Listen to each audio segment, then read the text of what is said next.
Arithmetic progression के इस chapter में क्वेश्चन नंबर 3 कुछ स्टूडेंट को समझ में नहीं आया है। ये बिल्कुल आसान है, बस आपका कंसेप्ट सही होना चाहिए, आप बिल्कुल बना पाएंगे। यहाँ बोला है कि फिल इन द ब्लैंक्स। ये जो बॉक्स दिया हुआ है, इस बॉक्स में क्या नंबर आएगा अगर ये एपी में है। इन द फ्लोइंग एपीज यानी arithmetic progressions, find the missing term in the boxes. इसको बनाने से पहले मैं आपको कुछ कंसेप्ट देना चाहूँगा। तो एपी का कंसेप्ट अगर आप देखें तो पहला टर्म अगर ए है, इसको अगर फर्स्ट टर्म माने और डी को अगर कॉमन डिफरेंस माने,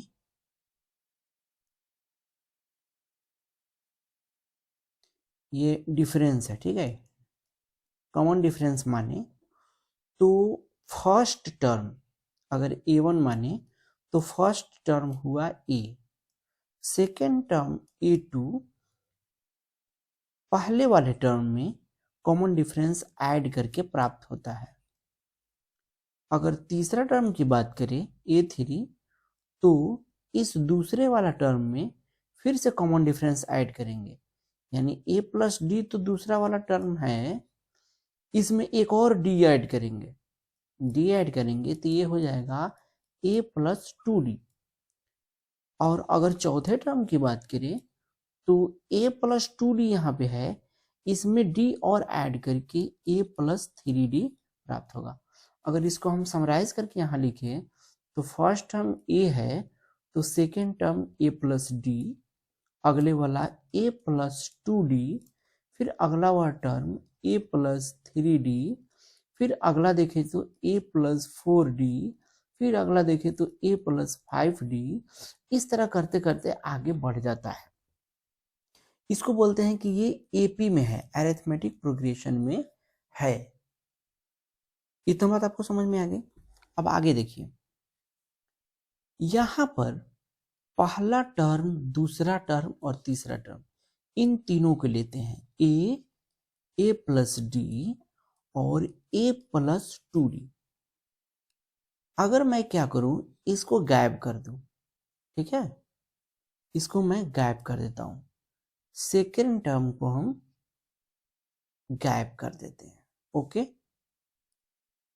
और इसको मैं फिल इन द ब्लैंक्स कर देता हूं, फिल इन द ब्लैंक्स। तो सेकेंड टर्म क्या आएगा, इसके लिए क्या करते हैं, इसके लिए ये करेंगे कि ये जो सेकेंड टर्म है, सेकेंड टर्म में हम एक फिक्स नंबर डी ऐड किए हैं तो थर्ड टर्म प्राप्त हुआ है, और पहला टर्म में वही फिक्स नंबर डी ऐड किए हैं तो सेकेंड टर्म प्राप्त हुआ है। तो फर्स्ट टर्म हमको मालूम है ए, इसमें हम डी ऐड कर दिए, ए में डी ऐड कर दिए तो ये वाला बॉक्स में मिल गया ए प्लस डी, ठीक है। ये तो एक तरीका हुआ, फिर से इसको समझिए, ये एक ऐसा तरीका हुआ जिसमें फर्स्ट टर्म हमको मालूम है और कॉमन डिफरेंस मालूम है, तो सेकेंड टर्म निकालने के लिए फर्स्ट टर्म में कॉमन डिफरेंस डी को हमने ऐड कर दिया, मालूम हो गया। लेकिन अगर हम चाहे तो थर्ड टर्म से सेकेंड टर्म की ओर जा सकते हैं। इसके लिए चूंकि हम सेकेंड टर्म को प्राप्त करने के लिए, सॉरी, थर्ड टर्म को प्राप्त करने के लिए सेकेंड टर्म में फिक्स नंबर डी ऐड किए हैं, यानी कि 2 से 3 पर जाने के लिए हम डी को ऐड कर रहे हैं, तो 3 से 2 पर आने के लिए डी को माइनस करेंगे। तो थर्ड टर्म है ए प्लस 2D, इसमें से फिक्स टर्म हम डी माइनस करेंगे तो कितना आएगा, ए प्लस 2D में से डी जाएगा डी, ए प्लस डी, जो कि यहाँ पे ए प्लस डी आया है। यानी कि फर्स्ट टर्म से सेकेंड टर्म जाने के लिए हमको डी ऐड करना पड़ रहा है, यानी कि A1 प्लस डी करना पड़ रहा है, और थर्ड टर्म से सेकेंड टर्म आने के लिए इसमें डी माइनस करना पड़ रहा है। अब हम फिर क्वेश्चन पे आ जाते हैं। क्वेश्चन ये बोल रहा है, एक मिनट,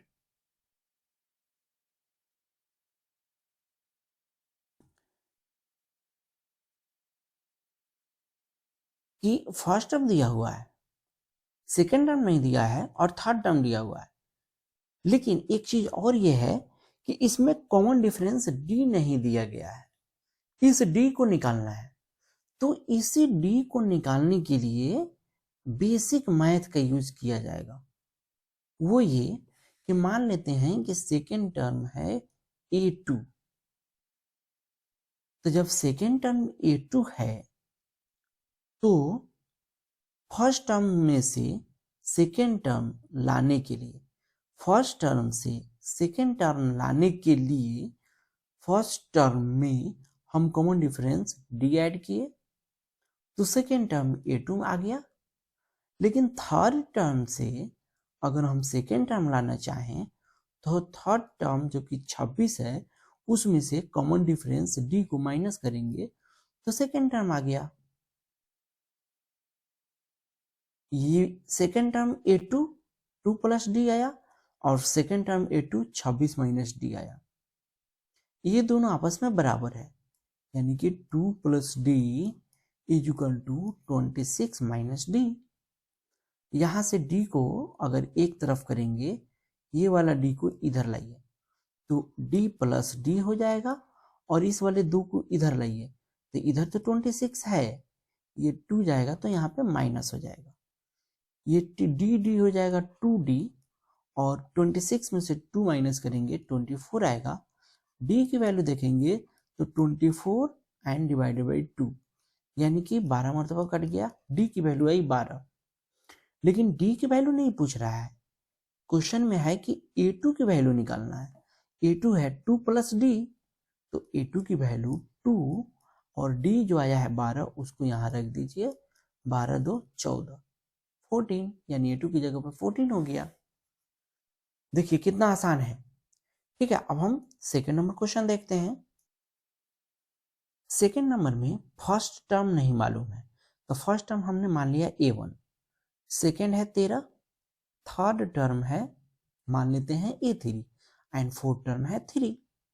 अगर इसके लिए भी कॉमन डिफरेंस अगर हम d माने तो इस a1 से यानी फर्स्ट टर्म से सेकेंड टर्म आने के लिए a1 में कॉमन डिफरेंस d ऐड करना पड़ेगा, यानी कि a1 में हम d ऐड करेंगे तो सेकेंड टर्म हमको मालूम होगा 13। ये बात समझ में आ गई। उसी तरह से अगर हम a3 की बात करें तो a3 को a2 में d ऐड करने से प्राप्त कर सकते हैं। तो a2 है 13, 13 में d ऐड करेंगे, इस 13 में d ऐड करेंगे तो a3 मिलेगा। और a3 मालूम करने के लिए हम अगर ये a4 है 3, a4 में से अगर d माइनस करेंगे तो भी हम a3 पे चले जाएंगे। तो ऐसा करते हैं कि ऐसा ही करते हैं, यानी कि इस 3 में से d माइनस करके हम a3 के बराबर कर देते हैं। तो इन दोनों को अगर हम देखें, यहाँ पर भी a3 है, यहाँ पर भी a3 है, दोनों इक्वल है, यानी कि 13 प्लस डी इक्वल टू है 3 माइनस डी, 3 माइनस डी।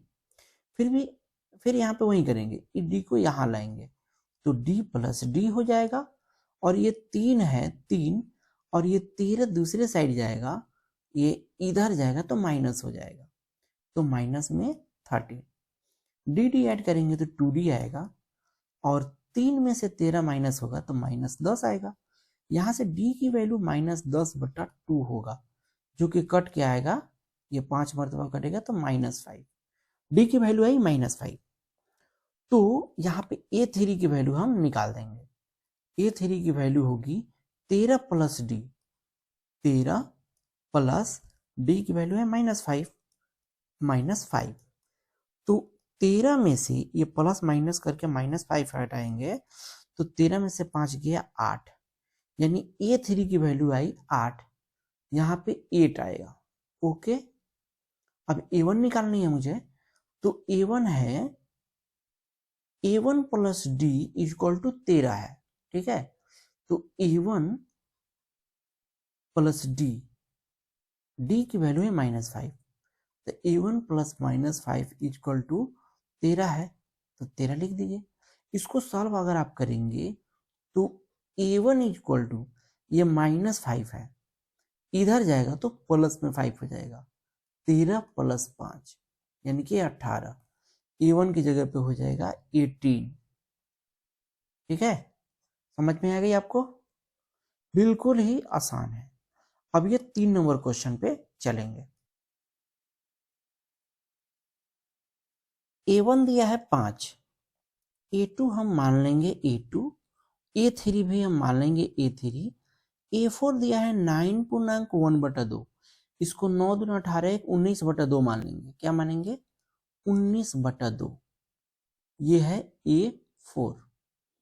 अब कॉमन डिफरेंस मानेंगे, मान लेते हैं कॉमन डिफरेंस है D, तो A1 में हम D ऐड करेंगे तो A2 आएगा, यानी कि A2 equal to A1 plus D। A1 की वैल्यू है 5, तो A2 equal to 5 plus D। यहां तक समझ में आ गया? अगर A3 की बात करें तो A3 इक्वल टू, इधर से चलेंगे तो A2 plus D, A2 plus D, और A2 की वैल्यू कितना है? 5 प्लस D, तो इस A2 की जगह पर लिखेंगे 5 प्लस D। अब प्लस में D है तो प्लस में D लिख देंगे, यानी कि 5 प्लस 2D। A3 की वैल्यू आई 5 प्लस 2D। अच्छा, इस A3 पर A4 से वापस आ सकते हैं। A4 में से अगर D माइनस करेंगे तो A3 आ जाएगा, तो A3 equal to A4 minus D लिख सकते हैं। A4 की वैल्यू है 19/2, 19/2 माइनस D, ये है A3। अगर हम गौर से देखें तो A3 यहाँ भी है जिसकी वैल्यू है 5 प्लस 2D, A3 यहाँ भी आया है जिसकी वैल्यू है 19/2 माइनस D, यानी कि ये दोनों आपस में बराबर है। इक्वल कर दो, 5 plus 2D is equal to 19/2 minus D। Minus D को इधर करो तो 2D पहले से है, इधर D प्लस हो जाएगा, ठीक है। उसके बाद 19/2 हो जाएगा, ये 5 जाके इधर में माइनस हो जाएगा, ये 2D प्लस D, ये हो जाएगा 3D, ये LCM 2 होगा तो ये हो गया 19 माइनस, ये 5 दूना 10 हो जाएगा, माइनस करोगे तो 9/2 आएगा।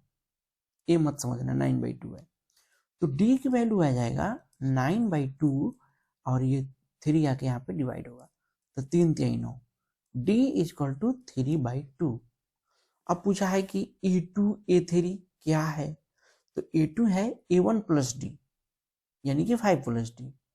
तो अगर 5 प्लस D अब निकालोगे यहाँ से तो 5 प्लस D की वैल्यू है 3/2, 3/2 ऐड करोगे तो 5 दूना 10 3 13, 13/2 हो जाएगा। ये भी आंसर लिख दो, चाहे कटा के लिख दो, 2 छक 12, 6.1/2।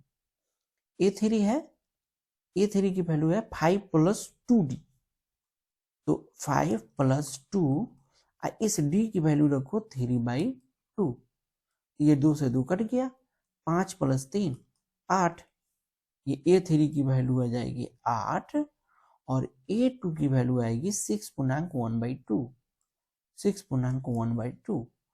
हो गया आंसर, बिल्कुल ही आसान है। बस आपको थोड़ा सा मेहनत करना है, और मेहनत करना है कैसे? ढंग से, बिल्कुल आसान से आपका आंसर आ जाएगा।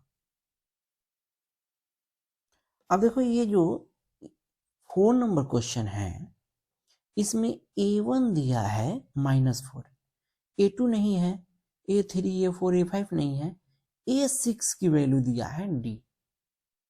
इसको कैसे बनाएंगे? तो मान लेंगे कि कॉमन डिफरेंस डी है। तो जब कॉमन डिफरेंस डी है तो इसको A2, A3, A4, A5 अगर करेंगे तो A1 दिया है -4, A2 हो जाएगा A1 प्लस डी। A1 की वैल्यू है -4, यहाँ पे अब प्लस डी, ये तुम्हारा A2 हुआ। ठीक है, उसी तरह से अगर A3 की वैल्यू निकालें तो A2 प्लस डी, A2 है -4 प्लस डी, तो इसमें डी ऐड करेंगे तो -4 प्लस 2D। उसी तरह A4 की बात करेंगे तो -4 ये हो जाएगा, 2D से 1D बढ़ जाएगा 3D। A5 की अगर बात करें तो ये हो जाएगा -4 प्लस 4D। पता चला ना कैसे हुआ, इस 4 वाले में D ऐड कर दिए तो 3D के बाद हो जाएगा 4D। और A6 की अगर बात करें तो A6 इक्वल टू है -4 प्लस, इसमें D ऐड करेंगे -4 प्लस 5D। अब बोलोगे सर इस बार तो आप बिल्कुल अलग ही तरीके से बता रहे हैं। ठीक है, मेरे पास कंसेप्ट है इसलिए मैं ऐसे भी बना सकता हूँ, कोई दिक्कत नहीं है, बना सकते हैं, बिल्कुल बना सकते हैं। अब हमको निकालना है D की वैल्यू। D की वैल्यू कैसे निकालेंगे? तो देखो A6 का वैल्यू यहाँ पे 6 दिया हुआ है, तो यहाँ पे 6 रख दो। 6 इक्वल टू -4 प्लस 5D। -4 को दूसरी तरफ ले जाओगे तो 6 प्लस में 4 हो जाएगा इक्वल टू 5D। और ये 6 4 10 होता है, तो 10 इक्वल टू 5D। यहाँ से D की वैल्यू निकालोगे तो 10/5 आएगा, यानी कि 2 मरतबा कट गया। D की वैल्यू आया 2। D की वैल्यू जब 2 आ जाएगा तो आराम से आप क्या करो, इस सब में D की वैल्यू डालो और निकाल लो। A2 है -4 प्लस D, तो -4 प्लस में D की वैल्यू 2 रखो, -4 प्लस 2 -2, A2 की वैल्यू -2। A3 है -4 प्लस 2D, तो 2D करोगे तो 2 दूने 4, ये आ गया 4 4 कट गया 0। A4 की बात करोगे तो ये आएगा -4 प्लस 3D। D की वैल्यू अगर 2 रखोगे तो 3 दूना 6, 6, तो 6 में से 4 गया 2, A4 इक्वल टू 2। A5 की बात करोगे तो है -4 प्लस 4D, तो D की जगह 2 रखेंगे तो 4 दूना 8। ठीक है, तो 8 में से 4 किया कितना, 4। उसी तरह से A6 की बात करोगे तो A6 यही है, बस निकालना था A2, A3, A4, A5। तो -2 0 2 4, -2 0 2 4, ये हो गया आंसर। उसी तरह से 5 नंबर हम बनाएंगे। 5 में मैं हिंट्स दे देता हूं, ये आप लोग बनाएंगे। ठीक है, इसको मान लो तुम A1, ये A2 दिया है 38, ये A3, ये A4, ये A5 और ये A6। यहाँ पे लिख लो A1। A2 दिया है 38, मान लेते हैं A1 अगर A है और कॉमन डिफरेंस D है तो A2 बराबर क्या होगा? A2 बराबर होता था ना A प्लस डी, यानी फर्स्ट टर्म प्लस डी, तो A प्लस डी होगा। A1 की वैल्यू हम मान लेते हैं A या A1, कुछ भी मान लो। चलो A2 इक्वल टू A1 ही मानो। चलो A2 equal to, first term अगर A1 मानते हैं तो A2 इक्वल टू हो जाएगा A1 प्लस डी। ठीक है, उसी तरह से A3 क्या है, निकालना है A3। A3 हो जाएगा इस A1 प्लस डी में एक और डी ऐड कर दो, और नहीं तो ये 38 में डी ऐड कर दो। तो हम क्या करते हैं कि 38 में डी ऐड कर देते हैं। A4 की बात करोगे, A4 तो A3 में डी ऐड करेंगे, A3 है इतना, तो इसमें डी ऐड करोगे तो 30s प्लस 2D हो जाएगा। A4 हो गया। A5 की अगर बात करोगे तो 4 में डी ऐड करेंगे, A4 में डी ऐड करेंगे, A4 है इतना, इसमें डी ऐड करोगे तो होगा 38 प्लस 3D। और A6 दिया है -22। A6 इक्वल टू, पहले यहां से देख लो, इसमें डी ऐड करोगे तो हो जाएगा 38 + 4D, और A6 की वैल्यू दिया है -22, तो A6 की जगह पे -22 रख दो। -22 इक्वल टू 38 + 4D, यहां से D की वैल्यू निकालो तो 38 इधर जाके माइनस में आ जाएगा, -22 - 38 इक्वल टू 4D। इसको ऐड करोगे तो 8 × 2 = 10, 3 × 2 = 5 = 6, -60 इक्वल टू 4D। D की वैल्यू निकालोगे तो -60/4 इक्वल टू D, ये कटेगा 15 मरतबा, तो -15D की वैल्यू आ गई। अब यहां से A1 निकाल दो, A1 निकाल दो। निकालेंगे, बिल्कुल निकालेंगे। कैसे निकालेंगे ये देखो, इसको अगर तुम देखोगे तो 38 इक्वल टू A1 + D है ना, तो इसमें पुट कर दो। 38 इक्वल टू A1 + D की वैल्यू रख दो -15, -15 जाके +15 हो जाएगा, तो 38 + 15 इक्वल टू A1। ऐड कर दोगे तो 8 × 5 = 13, हाथ में 1, 3 × 1 = 4, 1 × 5 = 53। A1 की जगह पे आ गया 53। A3 है 38 + D, तो 38 में D ऐड करोगे, D है -15, तो प्लस में -15 करोगे तो -15 यानी 15 घट जाएगा, तो 8 में से 5 गया 3, और यहाँ 3 में से 1 गया 2, 23। A3 है 23। A4 क्या होगा आप निकालो, A5 निकालो, एज 6 दिया हुआ है, बस 4 और 5 निकाल के कमेंट करो, ठीक है।